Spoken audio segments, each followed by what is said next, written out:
At least that mistress of the dark has stopped following me. Good evening, Nurse Brannigan. Good evening, Doctor.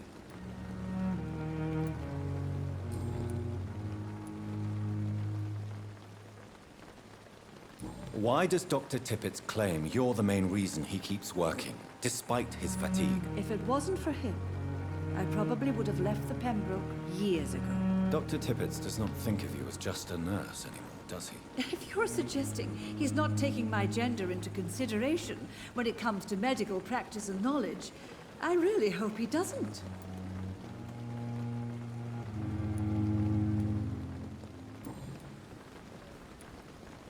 Goodbye, nurse. Call me if you need assistance.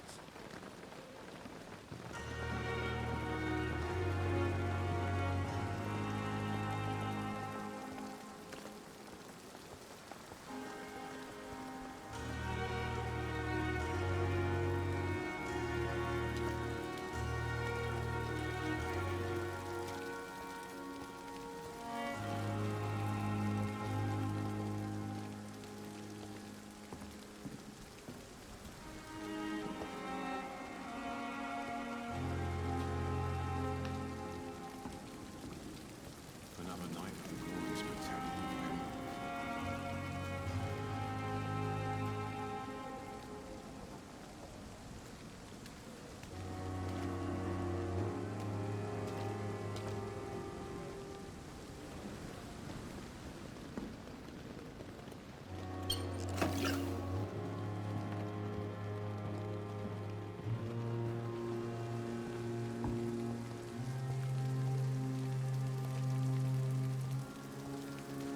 And I thought last summer's epidemic was difficult.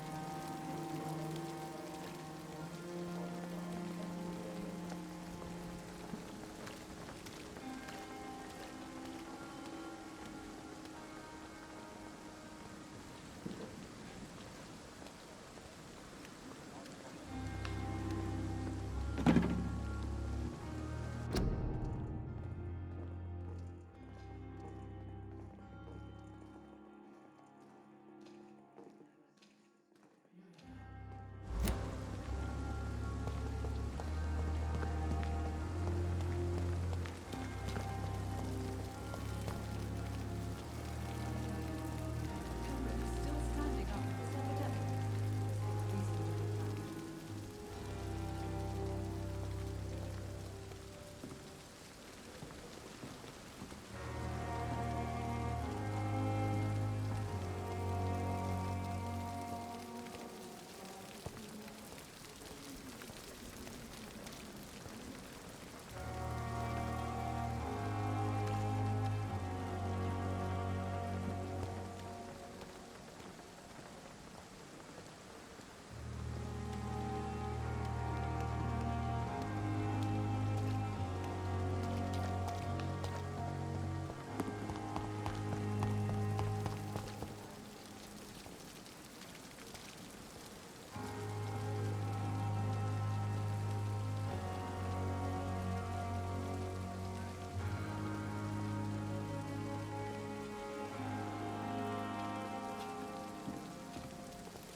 It's safer here than anywhere else in the estate.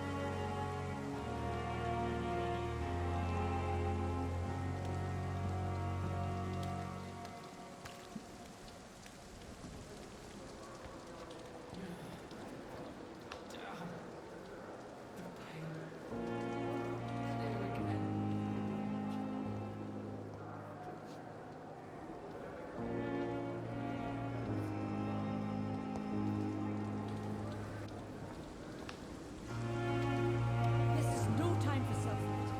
It is the last thing our patients need.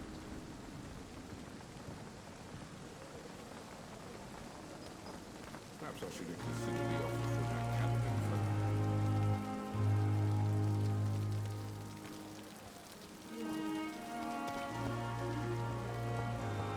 It is now or never.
disgust on every street corner.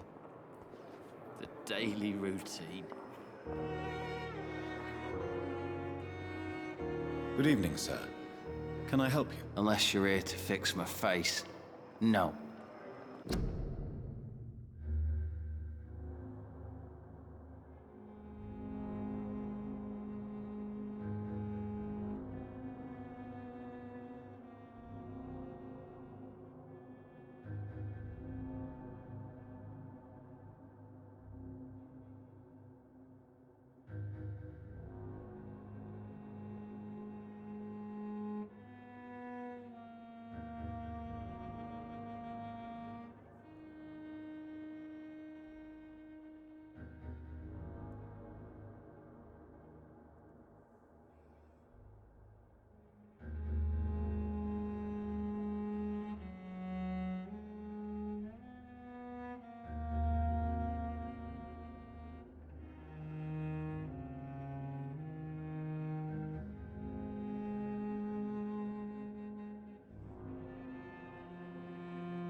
I don't think you can help me. I'm Dr. Reed.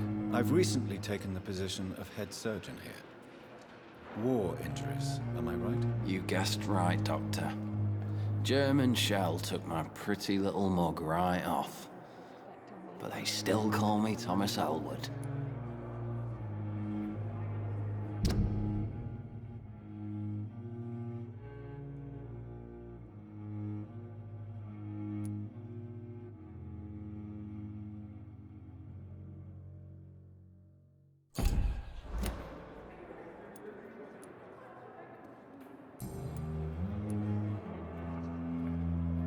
How is your stay with us, Mr. Elwood? Oh, it's bliss. I just escaped death in the trenches to be surrounded again by the moans of the dying. Can I ask you precisely why you're a patient here? It's the pain, sir. The drugs don't work. It just hurts under the scars, if you get my drift. Who is treating you? Is someone in particular looking after your case? Nobody since the old and tired doctor spoke to me. Started to think I was forgotten about. Wouldn't blame you. You don't seem worried by that. My face hurts so much more when I smile or cry. I've learned it's easier not to speak. But be assured I'm smiling inside. Can I do anything for your pain? Nurses gave me a bunch of pills. No effect. Told you. It's like the flames are under my skin, burning away.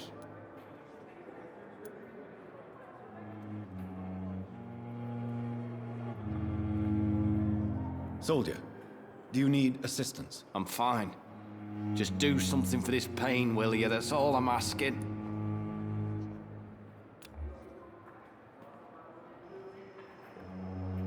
Soldier, do you need assistance? I'm fine. Just do something for this pain, will you? That's all I'm asking.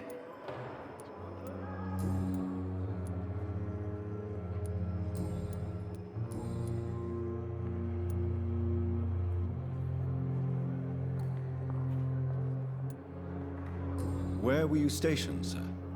Did you serve for long? I really don't want to talk about all this shit. No offense. I was pushing too much. I served in France myself. I just wanted to know what happened to you. You were an officer, weren't you? Then I doubt we fought the same war, sir. No offense.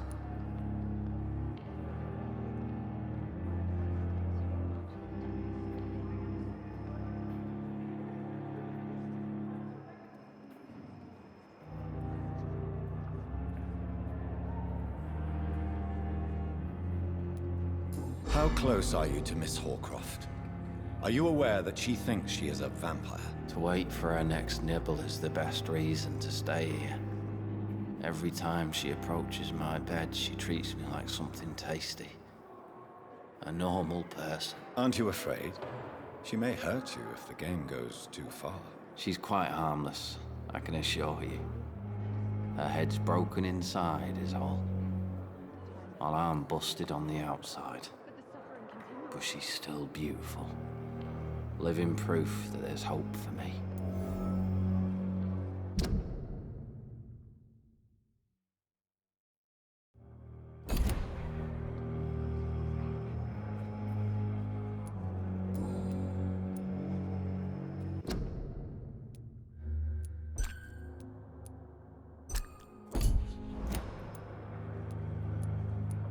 How close are you to Miss Horcroft?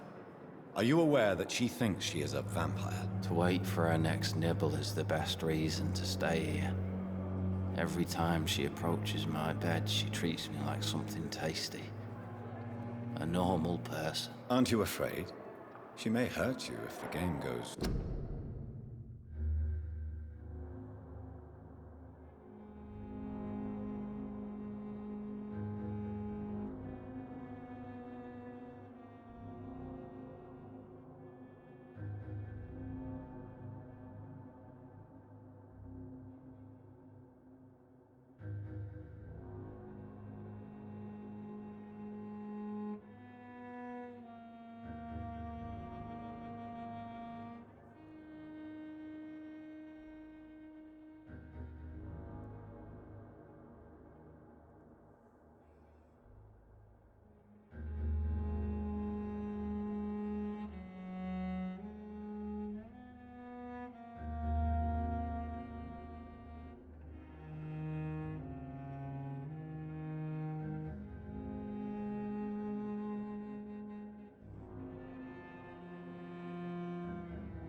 Too far.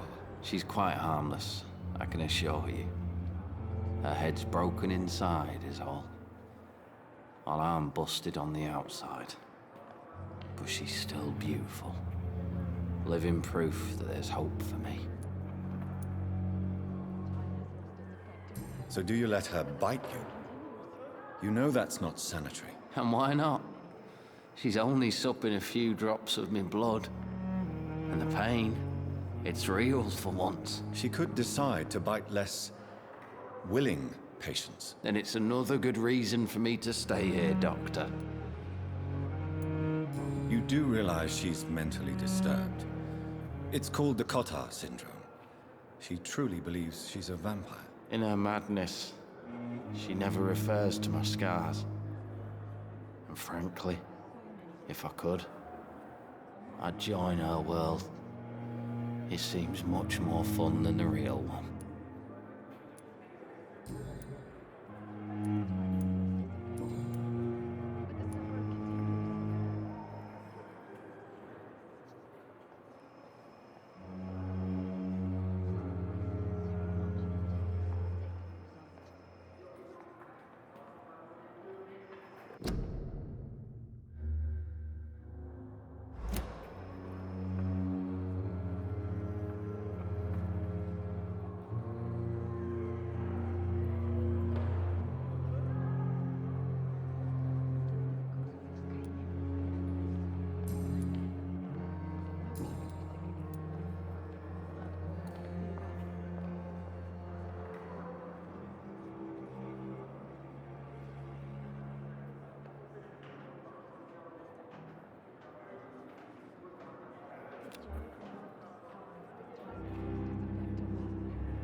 Goodbye for now, Mr. Elwood.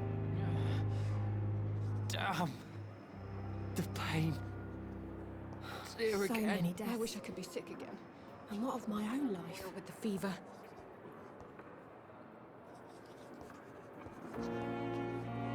Good evening, Miss Howcroft. How are you tonight? I need blood, Doctor.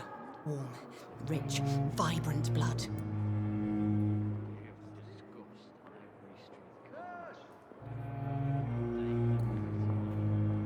Do you require my services, Miss Howcroft? I have no need for your medicine, Dr. Reed. Blood is the only drug I need.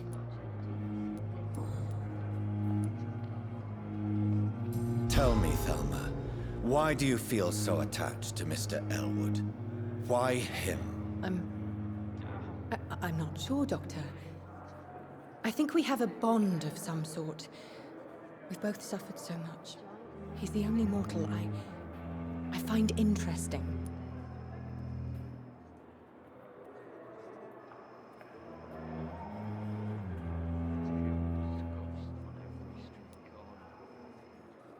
Do you plan to make him a vampire too? Of course not. How could I inflict my curse on anybody else? I'm not that cruel, Doctor.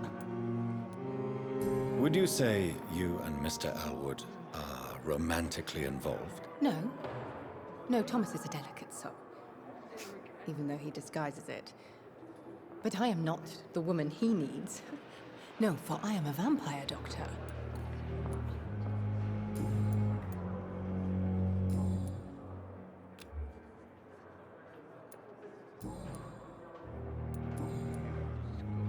I'll leave you, Mistress of the Dark, to your nocturnal activities. I wonder what your last deaths would be, sir. And what of my own life?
I wonder why the Goswicks came here in the first place.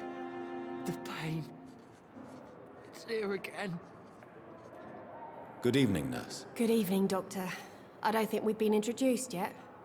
My name is Pippa Hawkins. And I'm Dr. Jonathan Reed. Dr. Swansea has recently offered me a position in this hospital. Well, it's a euphemism that your help will be appreciated, Doctor.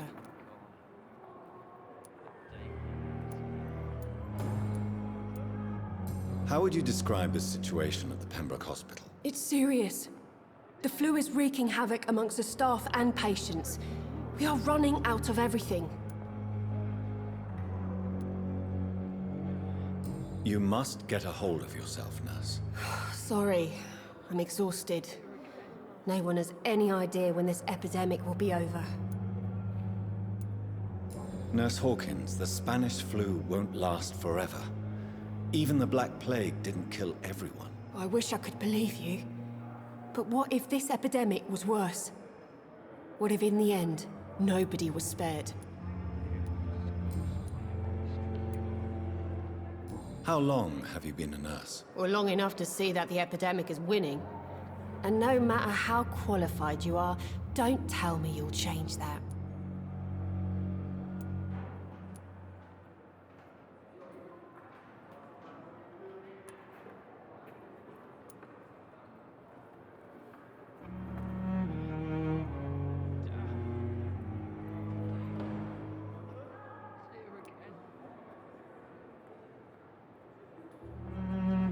I don't like your attitude, Nurse Hawkins.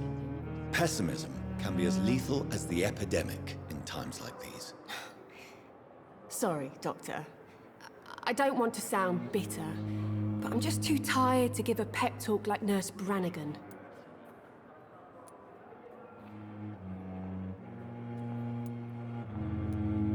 How is the Pembroke staff coping with the epidemic? Well, not well.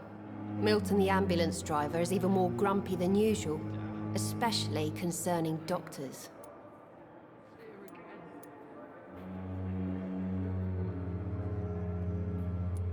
Why is Milton grumpy on a daily basis? Is it just an act? Milton's not the kind of man who's bothered about a bad reputation, whether he deserved it or not.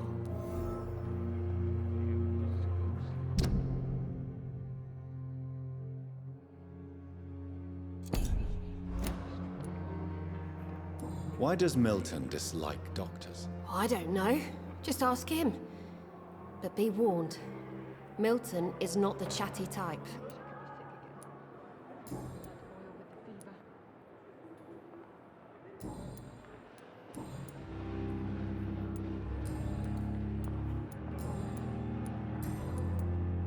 Goodbye, Nurse Hawkins. It's here again. Time has lost its effect on me, but the suffering continues. Good evening, Mr. Hampton. How do you feel? Dr. Reed, is it? Oh, Sora, I must apologize for my behavior. What do you mean? I was not myself in the factory. Fear and exhaustion made me say awful things to you, I'm afraid. You remained perfectly nice and polite. A little delirious, perhaps. But who wouldn't be after enduring an abduction? Thank you, Doctor. That's a relief. Now all I need to do is rest and return to my flock.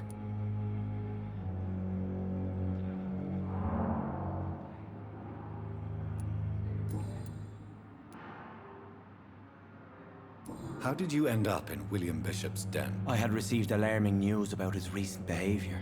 I went to his place and he refused to let me go.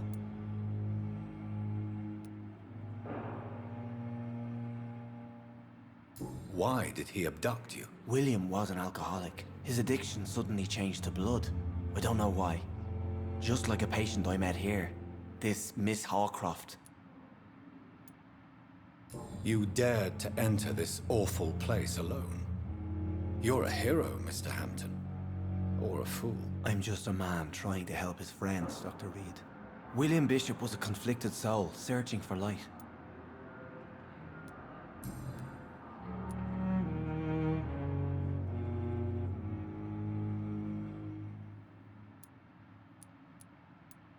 What is the general situation in the East End docks? The situation has always been tough, with a lot of tensions between the gangs and the dockers' trade union. The Wet Boot Boys are very nervous since they lost their leader.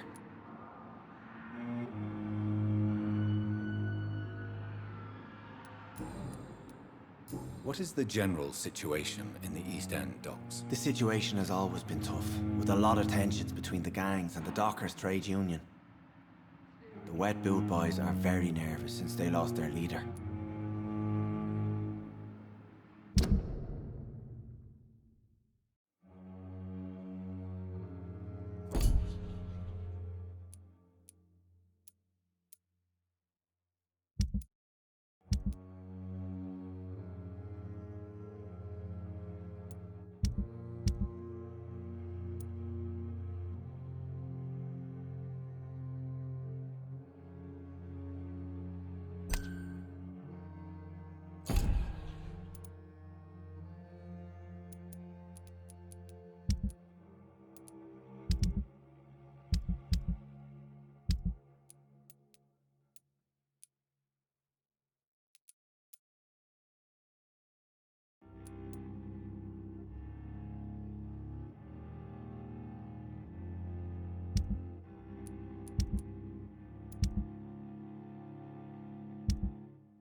What is the general situation in the East End docks? The situation has always been tough, with a lot of tensions between the gangs and the dockers' trade union. The wet boot boys are very nervous since they lost their leader. Who leads the gang now? Since Clay Cox went missing, it's his wife Edwina who runs the show, with the assistance of her minion, Booth Digby. Has the gang been threatening you? Ah, no. I've had this nickname for so long. You know, the sad saint of the East End. No one dares to bug a saint. Not even criminals.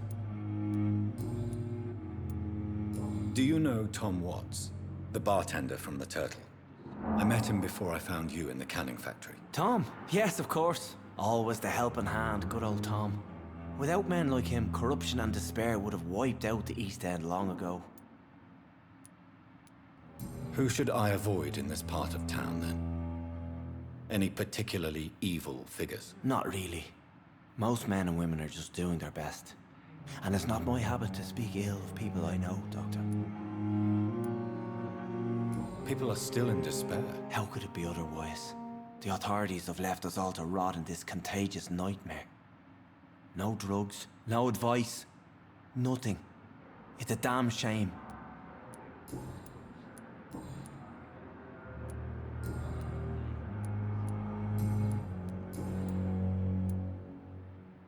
What do you do for a living, Mr. Hampton? I can't help but notice the cross around your neck. I manage a night asylum for the poor and homeless of the docks. And I try to guide the lost and hesitant on the right path to our Lord.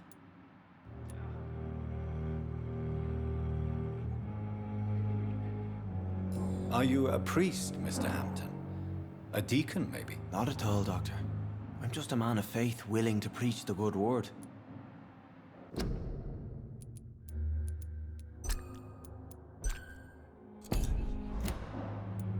Why didn't you use your cross against William Bishop? To repel him somehow? That's a very strange question, Doctor. A cross is no magical token, if that's what you were trying to say. Not mine, anyway. Have you made friends since you arrived? Not really, but I recognize Miss Harriet Jones. I knew her when she lived by the docks. That poor woman had such a miserable life. You never came to see her here at Pembroke? Receiving visits when sick can be an important part of the healing process, you know. We're not just bodies. You're preaching to the converted now, Doctor. To be truly honest, I thought she was dead. She left the docks many months ago.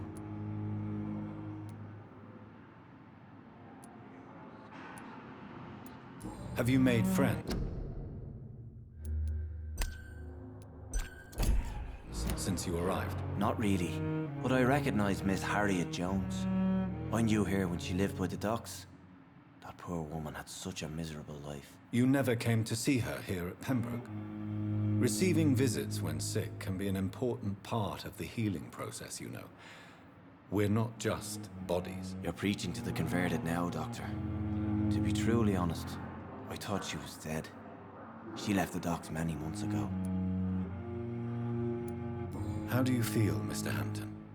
Medically speaking, I mean. I feel exhausted. Beyond exhaustion, actually. William drank so much of my blood in his madness. I feel empty. You're in good hands here. Dr. Swansea is well versed in blood transfusion, and I'm sure he'll take the best care of you. Thank you, sir. I believe all I need is rest, and then I can go back to the people who need me. Goodbye, Mr. Hampton. We'll talk again later. Hello again, Dr. Reed. I feel better already. Can I go soon?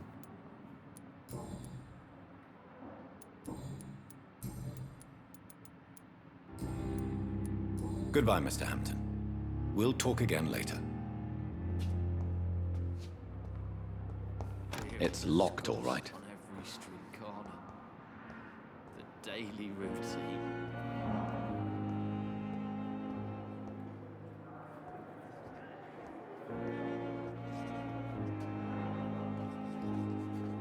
Good evening, Nurse Hawkins. Good evening, Dr. Reed.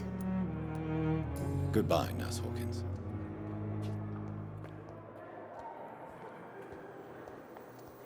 You are going to reveal all your secrets to me, even the darkest thoughts in your heart. My blood and soul, they belong to you now. The life running in your veins. This dead flesh needs it. Oh, please spare me, Dark Queen. Spare your obedient slave.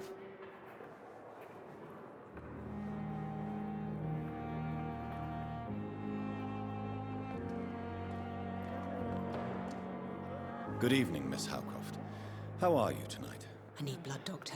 Warm, rich, vibrant blood. I'll leave you, Mistress of the Dark, to your nocturnal activities.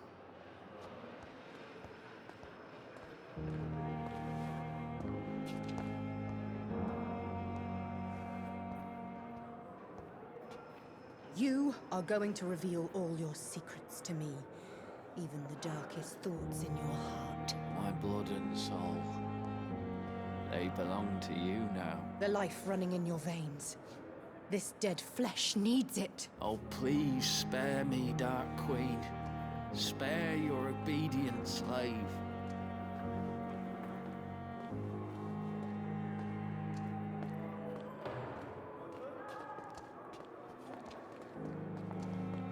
I have wasted too much energy for so little result.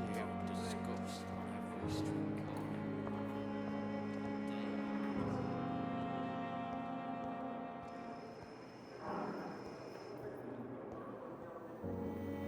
I'm so tired. Will this shift never end?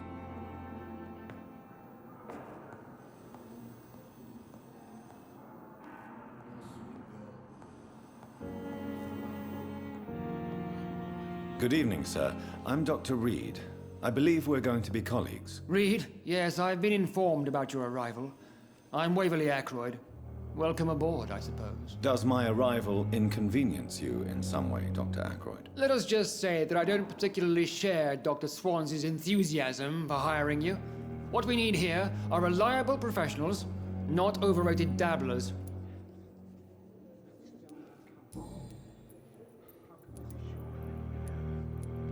If you have a problem with me, Dr. Ackroyd, please feel free to tell me. Dr. Swansey has imposed your presence on this hospital without asking anyone's advice.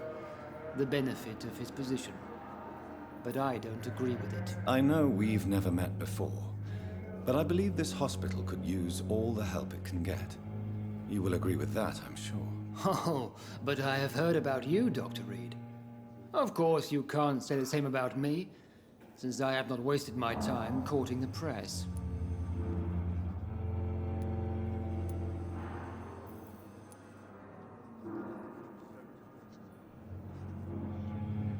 You are going to change your tone with me, my dear colleague, and very quickly. I don't think so. Perhaps you think yourself protected by Dr. Swansey, but I am still a free man, and I will speak to you the way I want.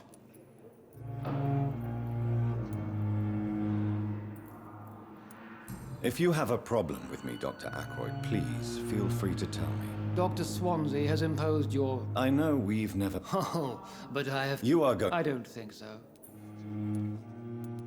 Since your tenure in this hospital is longer than mine, perhaps you can tell me more about this place. Let's just say I'm tired of the carelessness around me. I have always respected the skills of Dr. Swansey, but over time his enthusiasm has become displaced. Carelessness? Exactly what are you talking about? We're here to save lives. The people who trust us are not volunteering for experimentation. They're here to be healed. I don't intend to run any radical experiments, Doctor.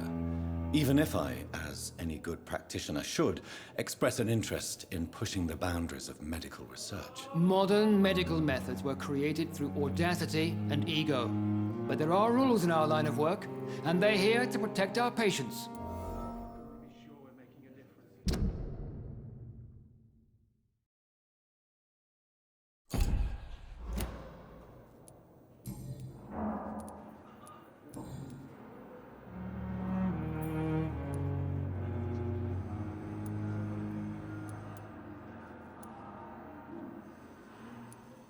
I don't know what you've heard about me, But I have already proved my value as a practitioner. I don't question your skills, Dr. Reed, but your motive.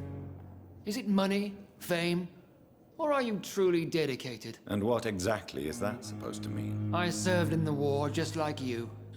But unlike you, I did not use the wounded to play the modern sorcerer. Be careful what you insinuate, Dr. Ackroyd. I only want you to admit you used those men to improve your theories.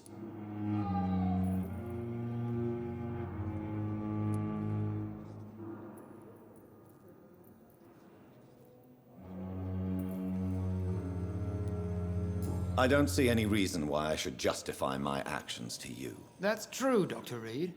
The only judge has to be yourself. The question is, are you judging yourself hard enough? It seems you have bad memories of your military service. I refuse to see this industrial slaughter as scientific progress. War only reveals the worst in men. We can at least agree on something, Dr. Ackroyd.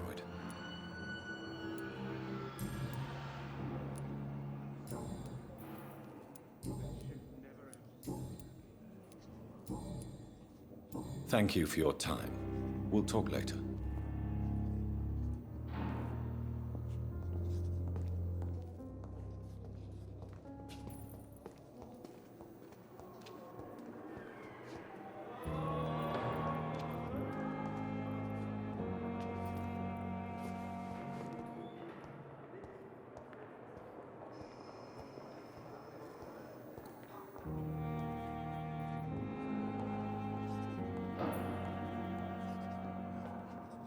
What can I do for you, Doctor?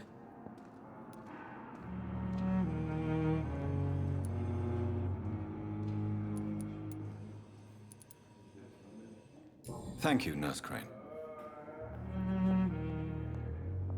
Good evening, sir. Doctor.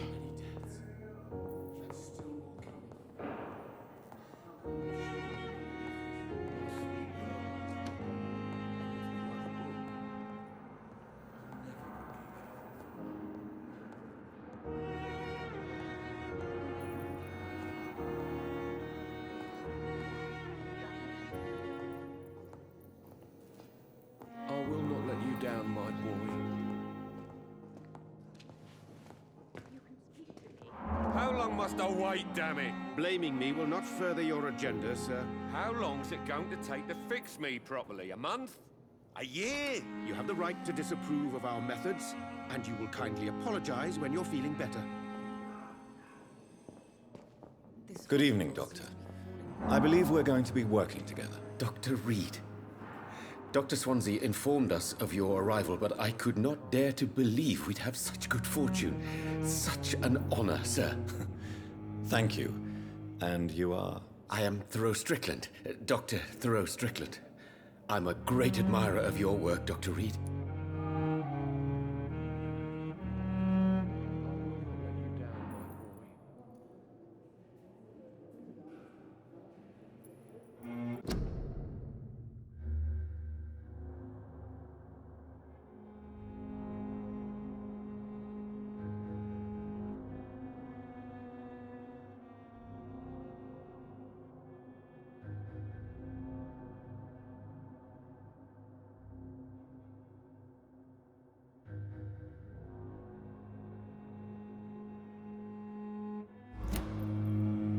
Do you need my medical attention, dear colleague? You don't have to worry about me, Dr. Reed. I am here to assist you, not to be a burden.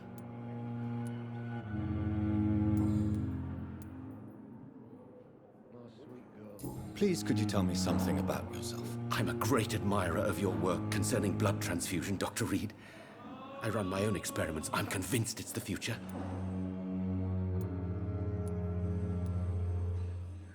What made you choose to be a doctor? I'm not ashamed to admit you and your work have inspired me. I am honored to have the opportunity to work by your side.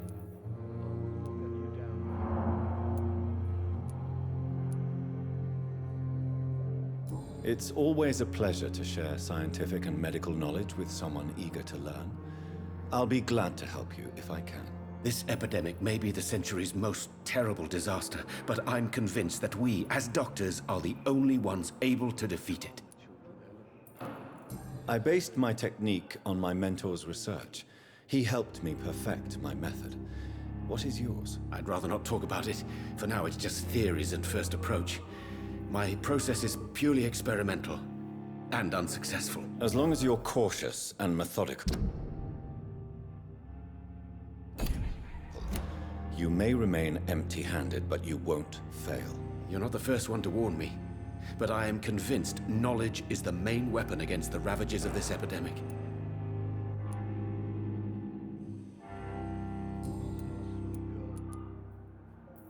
What can you tell me about the Pembroke? Well, it has always been an honor to work with Dr. Swansea. But with your arrival, I can't think of a better opportunity to learn about blood transfusion.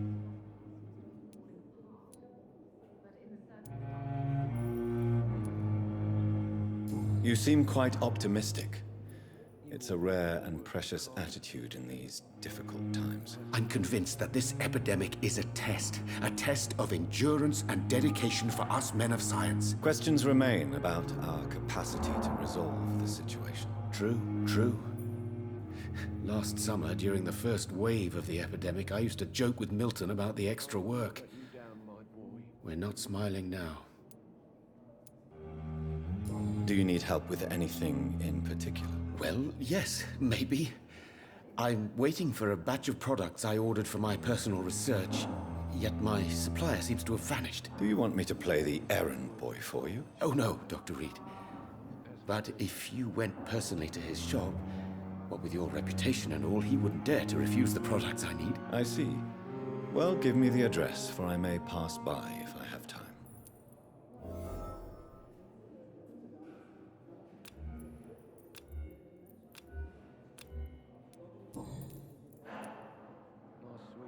What do you think of Dr. Ackroyd's aversion to modern medical methods? It's a shame he's so narrow-minded.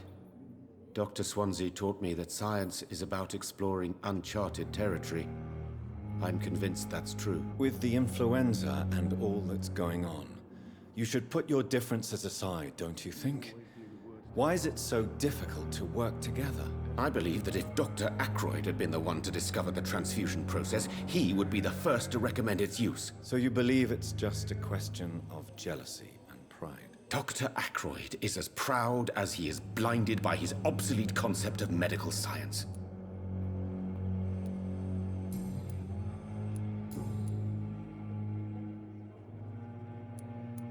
Tell me more about your willingness to experiment with new medical techniques. Harvey Fiddick is a patient suffering from a severe injury that could cripple him if not treated correctly. I'm convinced your blood transfusion technique could help him. What is it you really want? To save him, or to prove your point? Fair question. I want nothing but to save my patient, Dr. Reed. Especially since I know Mr. Fiddick's story.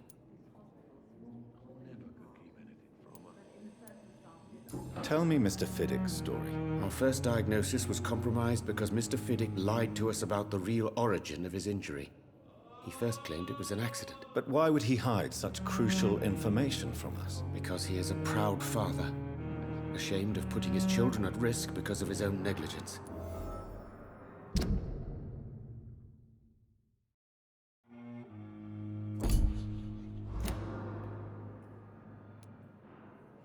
This personal involvement could also appear to be a lack of impartiality. You must know that a good surgeon must remain neutral. I agree. But that does not excuse Dr. Ackroyd's behavior. A man who did not even take time to converse with his patient. Do you think keeping his distance was a mistake? All I know is that I'm taking care of human beings with desires, hopes, and fears. Not some biological machine comprised of blood, bones, and flesh.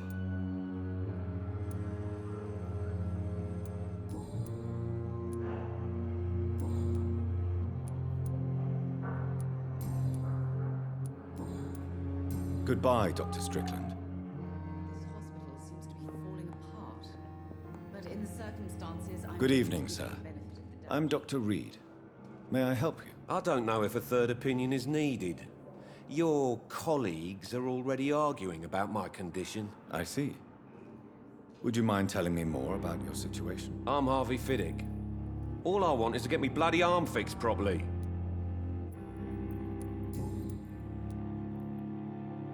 Tell me about yourself, Mr. Fiddick. I'm just a regular guy waiting to get his arm fixed, so I can return to work and to my family. I was more curious about what you were doing before being hospitalized. I'm a carpenter, and a good one too. But that means I need both arms to feed my family, Dr. Reed. Are you satisfied with your treatment here? Well, it's clear that I've chosen a bad time to be injured. Forgive my bluntness, but you seem overwhelmed by cases of the flu. I won't lie to you about it. I'm afraid we are. Are you sure you don't want to operate yourself, Dr. Reed? I have the feeling you're very capable, and your colleagues seem to think so too. In other circumstances, you would be right. But for now, I don't think I can take on the responsibility. My apologies. Tell me about the doctors who are arguing about your case. Strickland and Aykroyd. They both want the best for me, but there's a lot of pride there.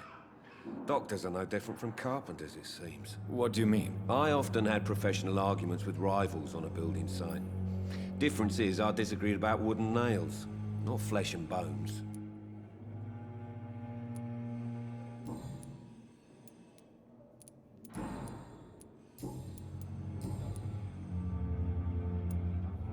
Tell me about your injury, Harvey. Why do you feel so guilty about it? My wife died because of me. And now I may lose everything because I've been careless enough to hurt myself. What an arsehole.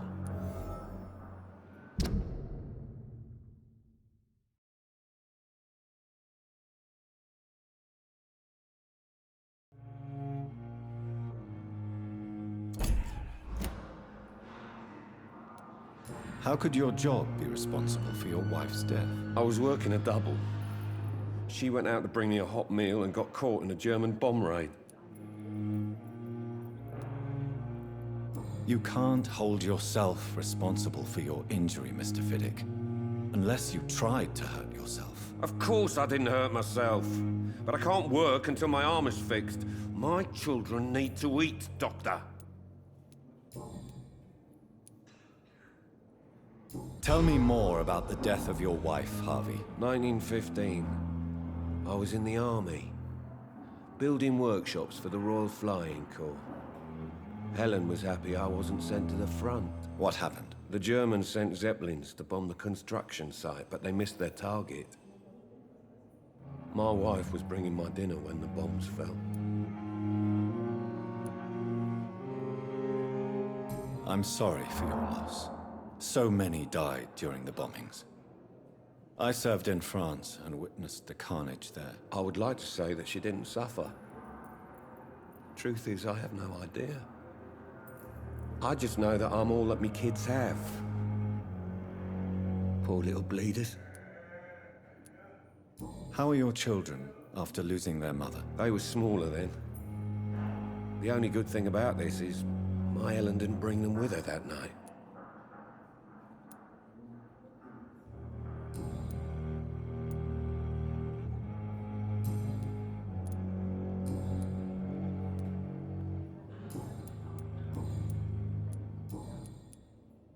Goodbye for now, Mr. Fiddick. I'll see you later. I will not let you down, my boy.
Good evening, Mr. Fiddick. Good evening, Dr. Reed. Any news about my operation? You seem worried about the safety of your family. And it's obviously the reason why your wound troubles you so much. I cannot give up on my children now. They both need me living. What about their mother, if I may ask? She died in 1915 during one of the first Zeppelin raids. We never found her body.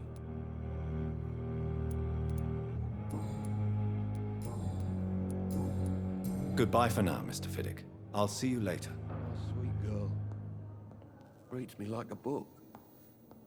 I'll never get away from her.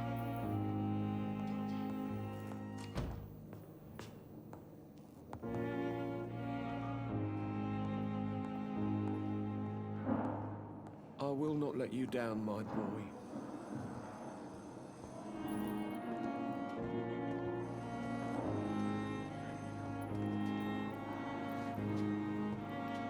Good evening, Dr. Strickland. And good evening to you, Dr. Reed. Can I be of any help?